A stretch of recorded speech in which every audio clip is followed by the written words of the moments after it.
We're about to celebrate our independence for United States, so we're honoring and remembering the men and women that are responsible for this, are also those that are not only still with us, but are also interred here at Mountain Home National Cemetery.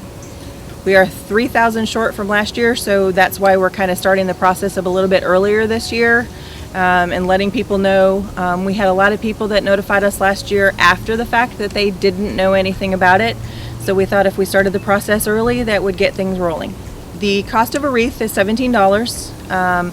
Some of the organizations do a 3-for-2 plan. You purchase 2 and you get a third one free.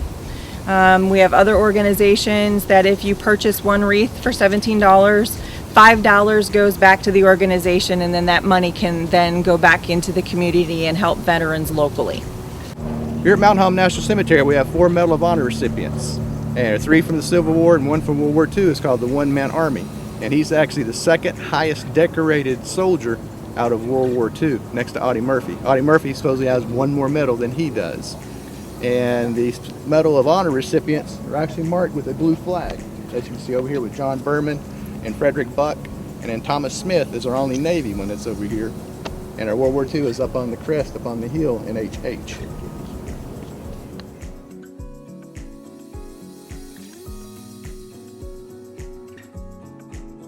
Rolling Thunder got involved with Wreaths Across America in 2014 because it means so much to us because of all those who gave their lives for us.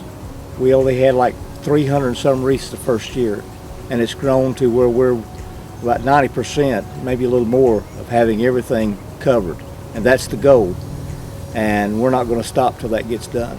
We have quite a few members of Rolling Thunder interred here. We always do a special service, or not service, but a visitation of those graves and lay the wreaths personally. If you say a person's name, they never die in your mind. So we always salute the grave with a proper salute, either hand over heart or military, whichever it is. We do that salute, and then we take a step back and we say their name, so they are never forgotten. Here lies William H. Garland. He was born in August of 1804 in Westchester, New York. And at the age of 8, he joined the United States Navy as a powder monkey aboard the USS Constitution. His father was a Revolutionary War soldier, and he signed him on board the Constitution to fight during that war. We fought 5 big engagements during the war. He was the powder monkey, or powder boy as they called him then. He ran all the powder charges from the hold of the ship where the magazine is to gun number 10 during all of those battles in that fight. At the age of 12, he was made a midshipman, and he moved over to the Constellation, and he was actually on 5 other ships during that reign in the Navy.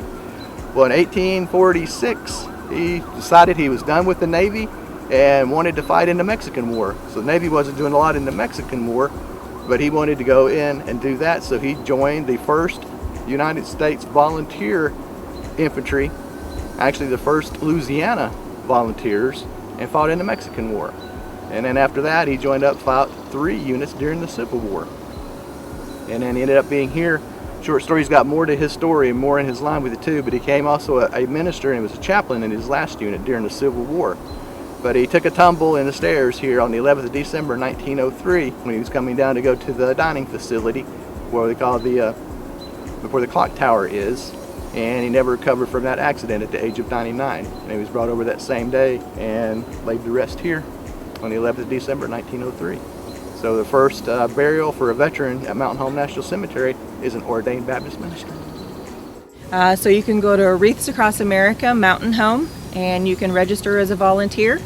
You can also, if you have an organization, if you have a business, you can make donations through our organization, or you can become an organization that raises funds to help put wreaths here at Mountain Home.